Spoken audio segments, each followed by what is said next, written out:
What's the absolute lowest an HOA president can sink? Is it finding someone because their mailbox is half an inch too tall? Is it threatening foreclosure because someone planted unauthorized petunias? No, it gets much, much lower. Imagine looking a 5-year-old in the eye and telling them Santa Claus isn't coming, not because he's busy, not because the reindeer are sick, but because Santa didn't fill out the required paperwork. Welcome back to Keys and Chaos. Today we're diving into a story so absurd, so infuriatingly petty, that it almost ruined Christmas for an entire neighborhood. This is the story of Whispering Pines Estates, a community volunteer named Tom, and the HOA president who decided she had more authority than the North Pole itself.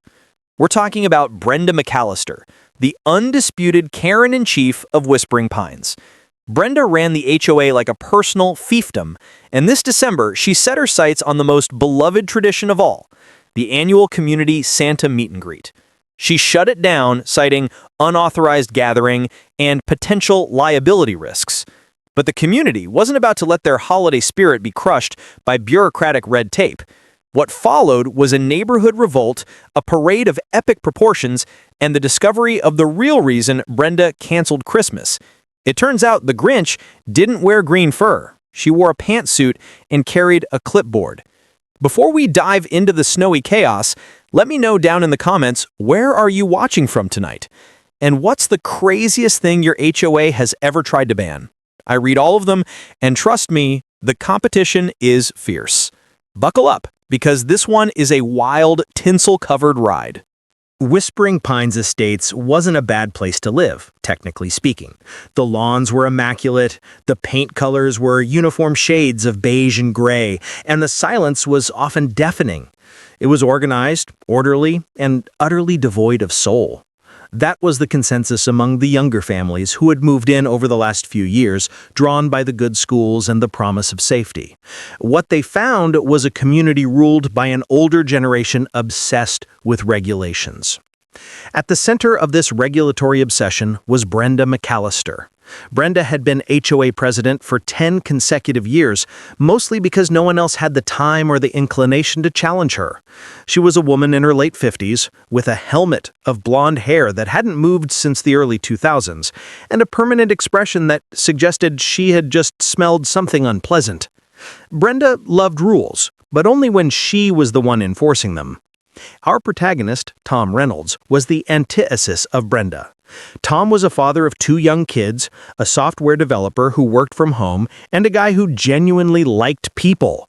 He was the one organizing the block parties, which were frequently shut down, and the one who always volunteered for community events.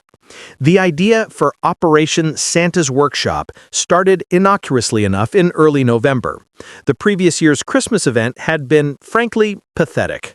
The HOA had budgeted exactly $150 for the entire celebration, which mostly went towards lukewarm cider and stale grocery store cookies in the depressingly beige clubhouse. The Santa had been Old Man Hemlock from Unit 4B, who smelled faintly of mothballs and kept forgetting the kids' names. Tom decided this year would be different. "It's for the kids, Sarah," Tom told his wife one evening, sketching out plans on a napkin. "They deserve a little magic. This place feels like a dentist's waiting room half the time." Sarah, well aware of the HOA's iron fist, was skeptical. "Magic is probably against Bylaw 4, subsection C, Tom. No unauthorized displays of whimsy." "I'm doing it anyway," Tom insisted. "I'll fund it myself. I'll even be Santa." And he committed. Tom didn't just buy a cheap felt suit from a pop-up Halloween store. He invested nearly $500 in a professional-grade, plush velvet Santa suit, complete with a realistic beard, wire-rimmed glasses, and heavy leather boots. He practiced his ho-ho-ho until it rattled the windows. He recruited a few other parents, Mike, an amateur photographer, volunteered to take free, high-quality photos of the kids with Santa.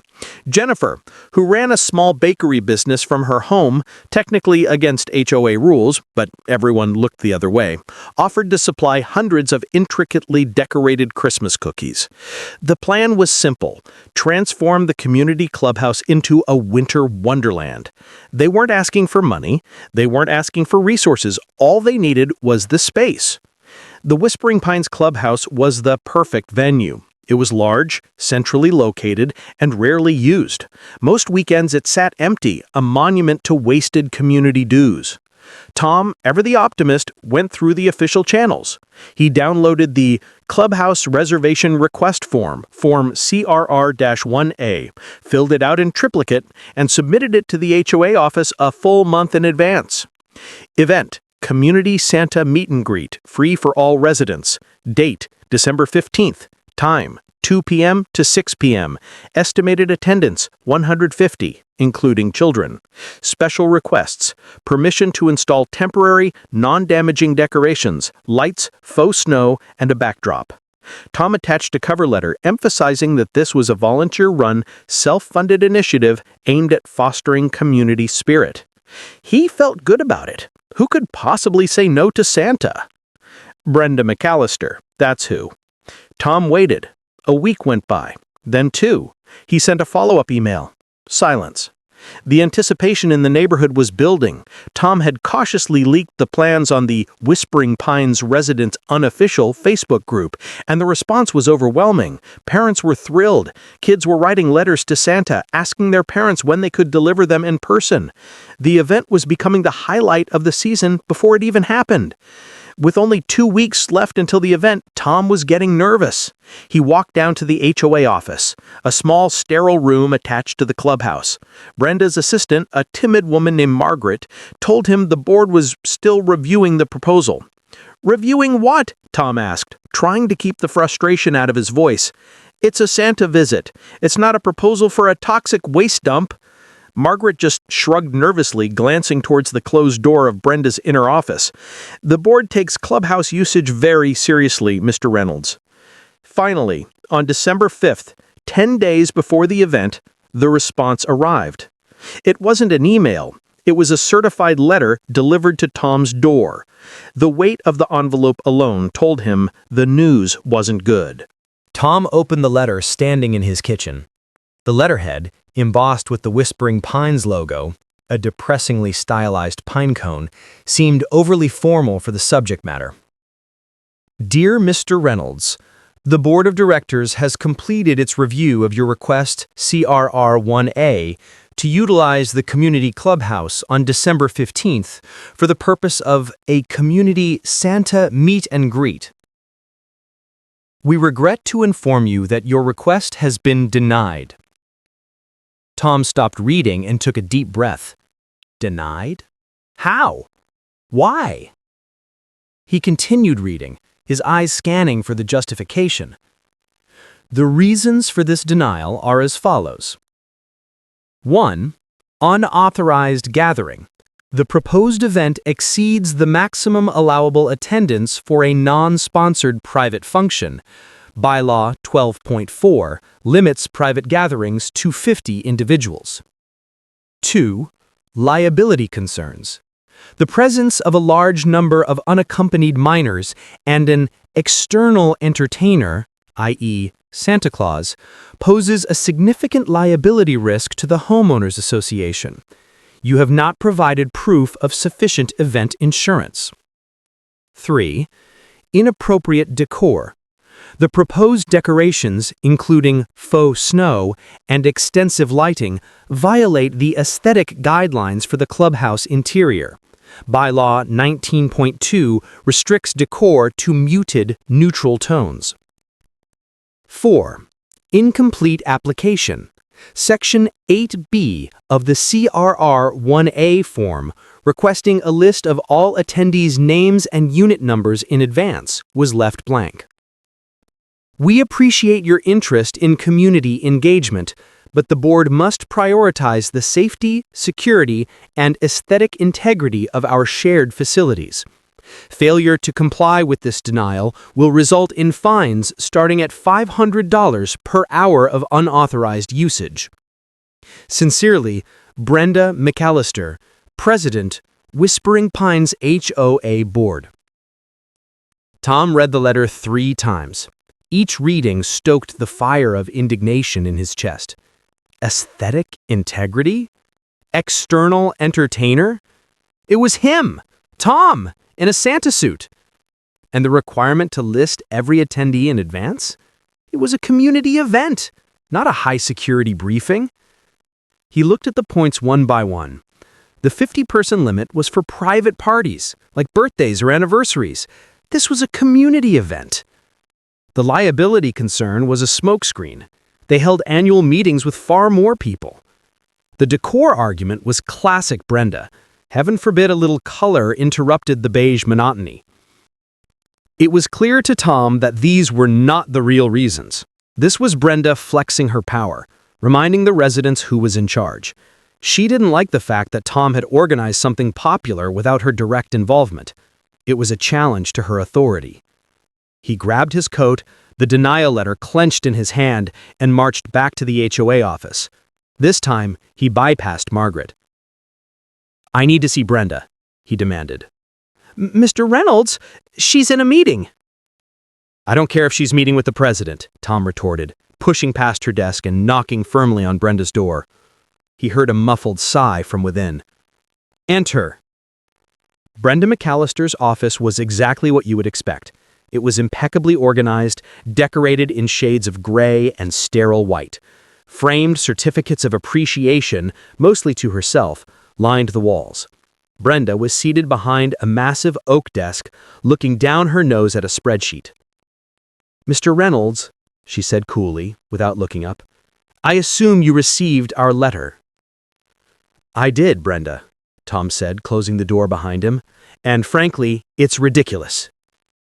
Brenda finally looked up, her eyes narrowing. "The board's decisions are final, Tom, and I will remind you to address the president with the proper respect." "With all due respect, Madam President," Tom spat out the title, "you are canceling a free Santa event for children based on bylaws meant for adult cocktail parties." Brenda leaned back in her chair, folding her hands neatly on the desk.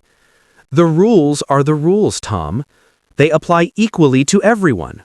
We cannot make exceptions just because children are involved. If anything, the presence of children necessitates stricter adherence to the rules." Tom focused on the first point. Bylaw 12.4 is for private functions. This is a community function. It should be treated the same as the annual budget meeting. The annual budget meeting is sponsored by the HOA. This event is sponsored by you. Therefore, it is a private function. I'm not charging admission. I'm providing a service to the community. Be that as it may, you are the host. Therefore, the 50-person limit applies. Tom shifted tactics. "What about the liability? If I get event insurance, will you approve it?" Brenda smirked, a tiny, cold upturning of the corners of her mouth. "That would address point 2, yes, but points 1, 3, and 4 remain. The aesthetic guidelines are non-negotiable. The clubhouse is not a carnival ground. And frankly, Tom, the idea of faux snow," she shuddered delicately, "it sounds messy." "Messy? Brenda, it's cotton batting. It sweeps right up." "It violates the aesthetic guidelines." The conversation went in circles for another 20 minutes. Tom proposed compromises. What if they held it outside on the common lawn? "Absolutely not," Brenda scoffed. "Potential damage to the turf and unauthorized structures. You'd need a tent, presumably." "What if we capped attendance and had people sign up in shifts?" "Too complicated to manage, and it still doesn't address the decor issue." Finally, Tom realized he was hitting a brick wall. Brenda had no intention of letting this happen. "Why are you doing this, Brenda? Why are you so determined to ruin this for the kids? It's harmless fun." Brenda stood up, signaling the end of the meeting. I am not ruining anything, Tom. I am maintaining order. I am protecting the investments of the homeowners in this community. If I allow this sort of chaotic, unregulated event, what's next? Bouncy castles? Petting zoos? We are a premier residential community, not a street fair. She walked him to the door. The matter is closed, Mr. Reynolds. I suggest you inform the residents that your event has been canceled due to poor planning on your part. Tom stopped in the doorway, looking back at her. It's December, Brenda. Try to find a little bit of Christmas spirit. Christmas spirit does not negate the bylaws, Tom. Good day. She closed the door in his face. Tom stood in the hallway shaking with anger. He had spent hundreds of dollars. He had dozens of families counting on him. He had a professional Santa suit sitting in his closet collecting dust. It wasn't just about the event anymore. It was about the principle. It was about the suffocating control Brenda exerted over their lives. He had two choices: tuck his tail between his legs and admit defeat, or fight back. As he looked at the pristine, silent hallway of the HOA office, he knew he wasn't ready to give up. Brenda might have won the battle, but the Christmas war had just begun. The coffee that patrolled the neighborhood, usually seen maybe once a day lazily driving around, Tom didn't go home right away. He needed time to think, to cool down before he broke the news to the community. He sat in his car in the clubhouse parking lot, drafting the message in his mind. How could he explain this without causing an uproar? He realized that was the wrong approach. An uproar was exactly what was needed. He pulled out his phone and opened the Whispering Pines residents' unofficial Facebook group. This group was a constant thorn in Brenda's side, a place where residents could air their grievances, share information, and organize without the board's oversight. It had 300 members, representing almost every household in the community. Tom took a picture of the denial letter, making sure Brenda's signature was clearly visible. He uploaded it with a brief, pointed caption. Subject: Urgent update. Operation Santa's Workshop canceled by HOA. Dear neighbors, it is with deep regret that I have to announce the cancellation of the free community Santa meet and greet scheduled for December 15th. I know many of you, especially the children, were looking forward to this. Unfortunately, the HOA board, under President Brenda McAllister, has denied our request to use the clubhouse. The reasons cited include too many people, more than 50, liability risks associated with Santa Claus, and, unbelievably, that faux snow and Christmas lights violate the aesthetic guidelines of the clubhouse. I attempted to reason with President McAllister and offered several compromises, but she refused to budge. It seems the board is more concerned with beige walls and arbitrary rules than with fostering community spirit. I apologize for the disappointment. I did everything I could. Sincerely, Tom Reynolds. He hit post. He didn't have to wait long. The first comment appeared within 30 seconds. It was from Sarah, his wife. This is appalling. Aesthetic guidelines? It's Christmas! Then the floodgates opened. Mike, the photographer. Are you kidding me? I took the day off work for this. Brenda has gone too far this time. Jennifer, the baker.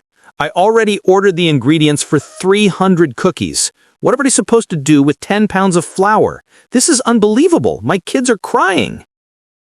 The comments poured in, a torrent of disbelief and anger. They let the bridge club use the clubhouse every Wednesday, and those old ladies get rowdy. My 6-year-old just asked me if Santa is banned from Whispering Pines. How do I explain this to him? Brenda is the Grinch, a literal Christmas Karen. That moniker stuck instantly. Christmas Karen. Within an hour, there were over 200 comments, and the post was being shared outside the private group to friends and family. The story of the HOA that banned Santa was starting to spread. The mood in Whispering Pines shifted dramatically overnight. The simmering resentment that many residents felt towards the HOA boiled over. People who usually kept their heads down, afraid of fines, were suddenly vocal. A few residents tried to defend the board, arguing that rules were necessary for maintaining property values, but they were quickly drowned out by the overwhelming majority. "Property values don't mean anything if you hate living here," one resident fired back. The discussion quickly turned from venting to action. People started brainstorming ways to protest. "We should all go caroling at Brenda's house, 24/7. Let's decorate our houses with the most garish, over-the-top decorations we can find. Let's make Whispering Pines visible from space. We should recall the board." Tom watched the eruption he had started. He felt a sense of validation, but also a heavy responsibility. He had galvanized the community, but now they needed direction. Brenda, meanwhile, was not ignorant of the backlash. She monitored the Facebook group through proxies, residents who were loyal to her regime. She saw the Christmas Karen comments. She saw the calls for rebellion. If Tom thought the denial letter was the extent of her retaliation, he was sorely mistaken. Brenda wasn't the type to back down when challenged. She was the type to crush the opposition completely. The crackdown began the very next day. The morning after the Facebook eruption, the residents of Whispering Pines woke up to a flurry of activity. The private security company was suddenly everywhere. They were armed not with weapons, but with something far more insidious: citation booklets and measuring tapes. Brenda had mobilized her forces. The objective: to remind the residents that she was in control and that dissent would not be tolerated. The fines started flying. Tom received the first one, taped to his front door by 8 a.m. Citation: violation of Bylaw 7.3, garbage bins left visible from the street after collection day. His bins were neatly tucked beside his garage, barely visible, but apparently a sliver of the lid was peeking out. Fine: $50. He wasn't alone. All down the street, neighbors were finding brightly colored citation notices. Mike, the photographer, was fined $100 for having an unauthorized vehicle in his driveway. It was his brother's car, visiting for the weekend. Jennifer, the baker, received a cease and desist letter regarding her home business, something the HOA had ignored for years. The crackdown was systematic and targeted. Anyone who had commented critically on Tom's Facebook post was hit with a citation. But it wasn't just the fines. Brenda started enforcing the most obscure and arcane bylaws in the HOA handbook. One family was cited for having a wreath on their door that was 26 inches in diameter. The maximum allowed size, apparently, was 24 inches. The security guard measured it. Another resident was fined for having Christmas lights that were excessively bright and non-white. The bylaw stipulated that holiday lighting must be subdued and consistent with the character of the neighborhood. The atmosphere in Whispering Pines turned toxic. The initial burst of righteous anger was quickly being replaced by fear and paranoia. People were afraid to let their kids play in the front yard, worried about noise violations. They were taking down their decorations, fearing the wrath of the measuring tape. Brenda was winning. She understood that most people didn't have the time or energy for a prolonged fight. If she made their lives miserable enough, they would eventually comply. Her next move was to target the hub of the rebellion, the Facebook group. She couldn't shut it down directly, but she could pressure the residents. An official email went out to all homeowners, reminding them that the dissemination of false or misleading information regarding the HOA board's actions was a violation of the community's code of conduct, punishable by fines. She also tried to intimidate the group's administrator, a woman named Elena, who had lived in the community for 5 years. Brenda called Elena, threatening legal action for defamation if the Christmas Karen comments weren't removed. Elena, to her credit, refused. "It's a public forum, Brenda. People are entitled to their opinions. Opinions are one thing. Slander is another. I will not have my reputation sullied by this rabble." The pressure was mounting. Tom felt the momentum slipping away. The community was scared. Brenda's tactics were working. He needed to do something dramatic, something that would reignite the fire and bring everyone together. He called an emergency meeting. But where could they meet? The clubhouse was out of the question. Holding it in someone's home would violate the 50-person limit, giving Brenda legitimate grounds to shut them down. They needed neutral territory. Tom arranged the meeting for the following evening at a public park just outside the boundaries of Whispering Pines. It was cold, and they had to huddle under the pavilion, but it was outside Brenda's jurisdiction. Before we dive into this secret meeting and the incredible plan they hatched, I want to take a quick second to thank you all for watching. If you're enjoying this story of holiday heroism against HOA tyranny, please take a moment to hit that like button. It really helps the channel grow. And if you haven't already, make sure you subscribe to Keys and Chaos and ring that notification bell. We bring you the craziest HOA and Karen stories every week, and you don't want to miss what happens next. All right, let's get back to the chaos. Despite the cold and the fear, nearly 100 residents showed up at the park. The atmosphere was electric, a mix of defiance and desperation. They huddled together under the pavilion lights, the steam from their breath visible in the crisp December air. Tom stood on a picnic table to address the crowd. "Thank you all for coming," he began. "I know it's cold. I know people are scared.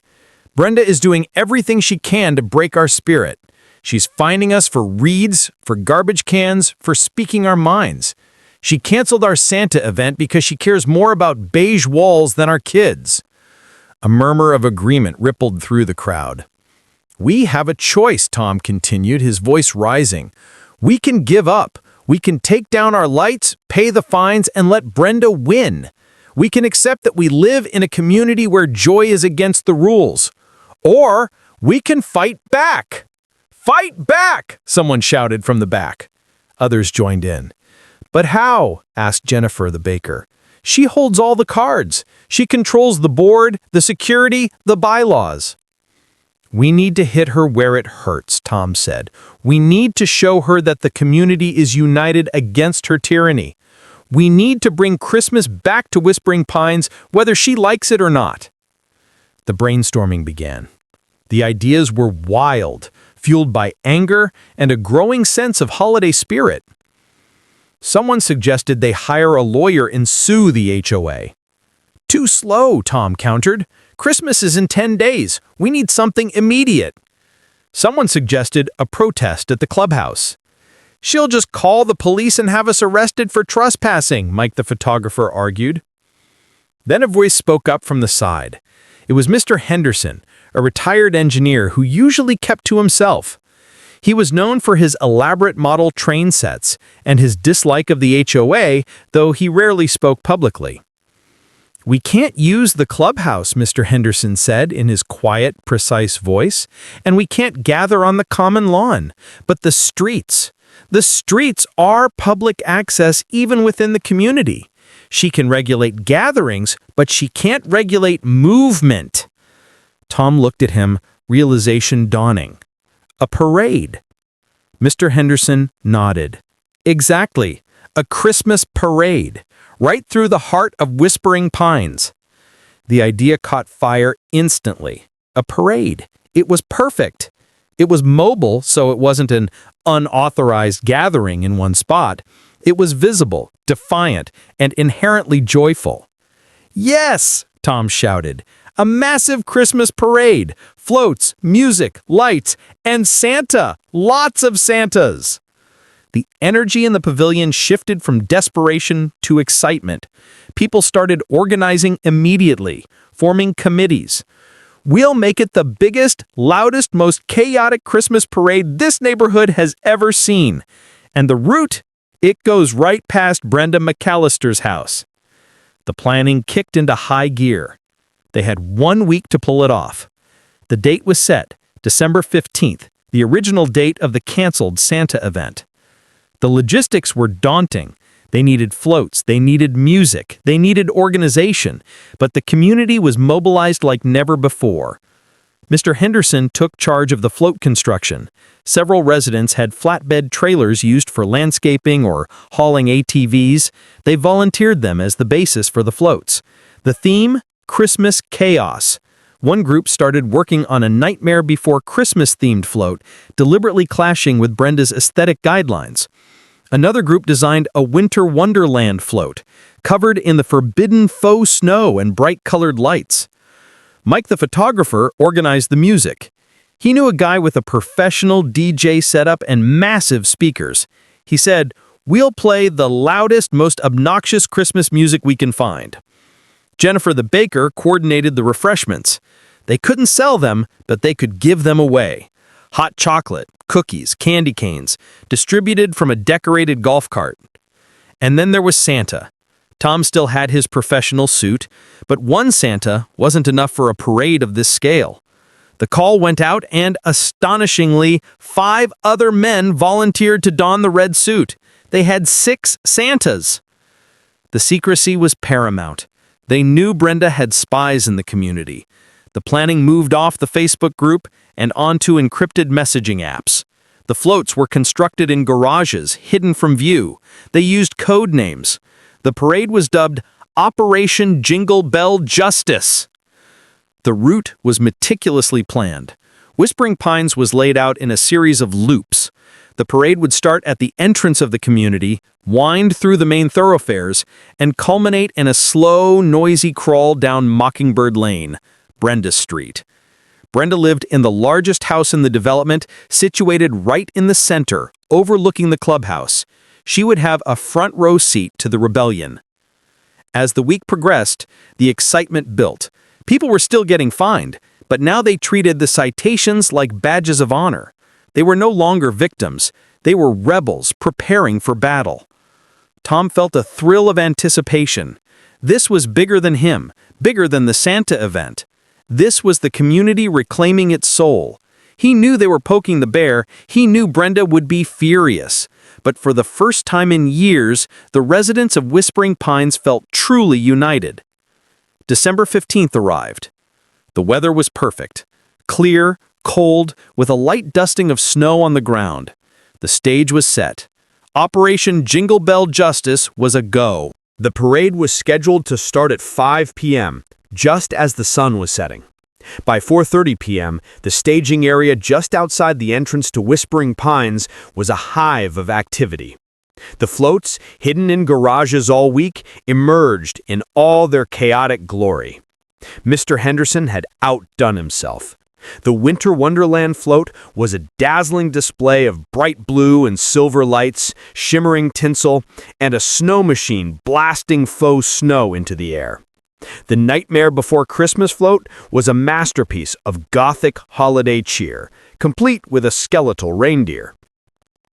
There was a float dedicated entirely to inflatable decorations, a giant snowman, a towering Grinch, and a 20-foot-tall Rudolph with a blindingly bright nose. And the Santas? 6 of them, mingling with the crowd, handing out candy canes and posing for pictures. Tom, in his professional suit, was the lead Santa. He would be riding in a classic red convertible Mustang, loaned by a resident who usually kept it under a cover, afraid of violating the HOA's vehicle restrictions. The crowd was massive. Nearly every family in Whispering Pines had turned out, dressed in their most festive attire. Kids were running around, energized by the excitement and the sugar. The atmosphere was electric. At 5 p.m. sharp, Mike the DJ hit the button. The opening notes of Mariah Carey's All I Want for Christmas Is You blasted from the speakers, loud enough to rattle windows. The parade lurched forward.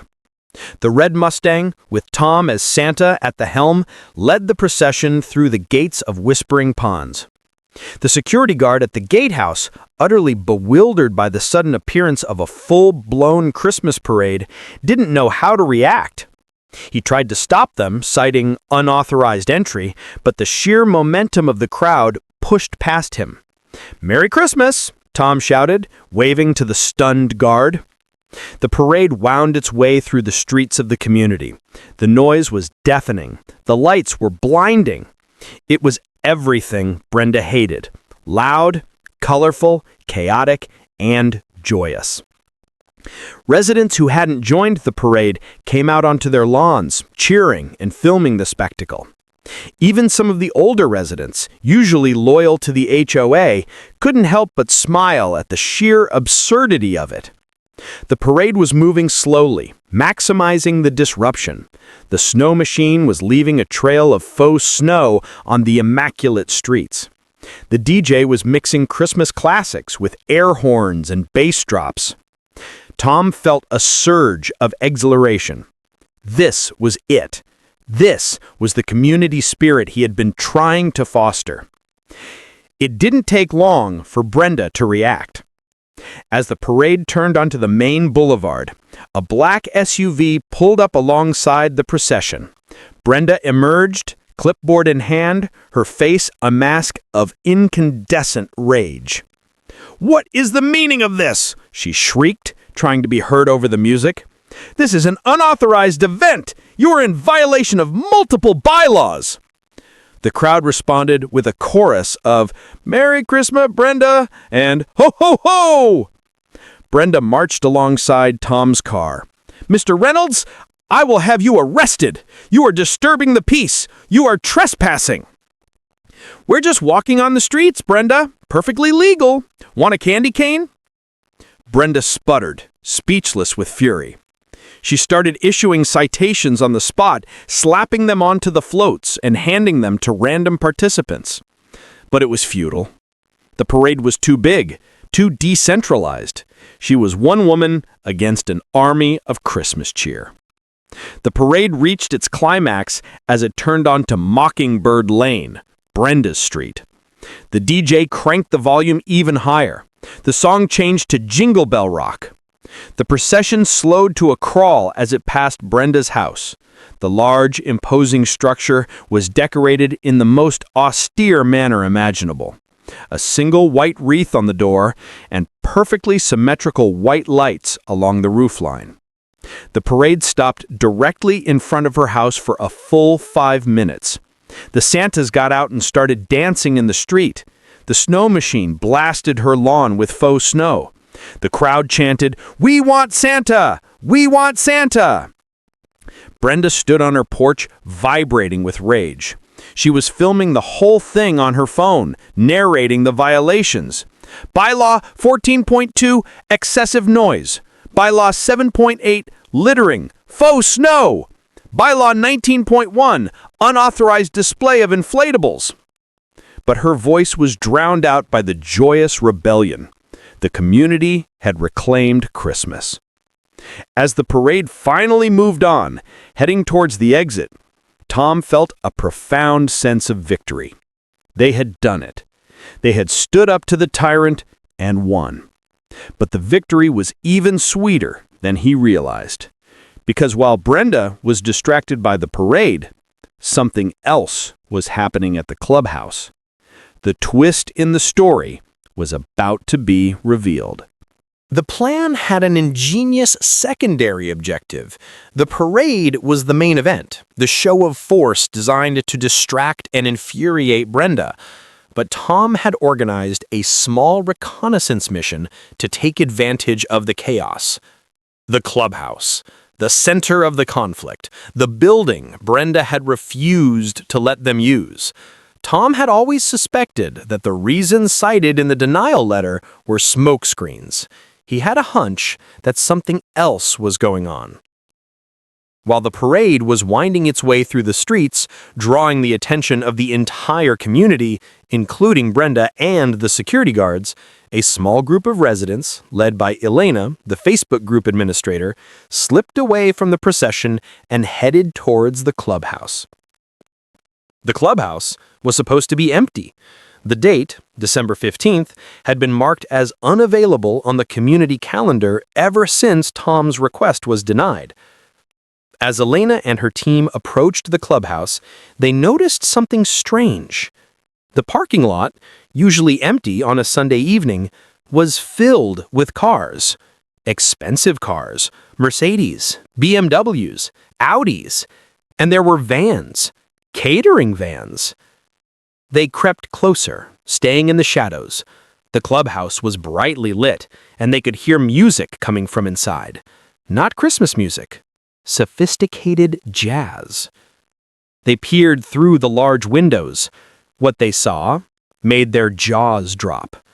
The clubhouse, the one that was supposed to maintain aesthetic guidelines of muted, neutral tones, had been transformed, but not into a winter wonderland. It was decorated for an upscale, elegant, adults-only cocktail party. Crystal chandeliers had been temporarily installed. The beige walls were draped with expensive fabrics. High-top tables with floral arrangements dotted the room. A fully stocked bar was set up in the corner, manned by professional bartenders in white jackets. And the guests? They were dressed in formal wear, sipping champagne and nibbling on hors d'oeuvres. They were mostly older, affluent people, many of whom Elena didn't recognize as residents of Whispering Pines. And in the center of it all, holding court, was Brenda McAllister. Wait! Brenda was supposed to be at the parade, issuing citations. Elena realized what had happened. Brenda had left the parade early, realizing her efforts were futile, and rushed back to the clubhouse to host her party. The realization hit Elena like a ton of bricks. This was why Tom's request had been denied. This was why the date was unavailable. Brenda hadn't canceled Santa because of bylaws or liability risks or aesthetic guidelines. She had canceled Santa because she wanted the clubhouse for her own private, exclusive party.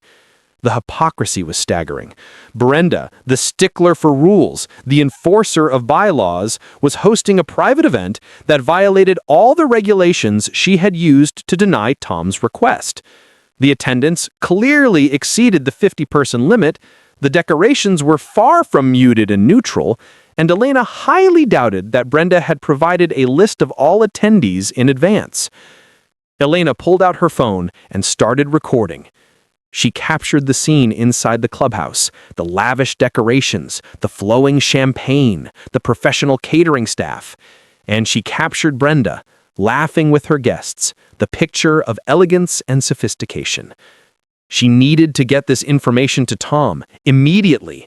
The parade was nearing its end. It was time to expose the Christmas Karen once and for all. Elena sent the video to Tom with a simple message. We found the real reason she canceled Santa. Get back to the clubhouse, now. Tom, still riding high on the success of the parade, felt his phone vibrate in his Santa suit pocket.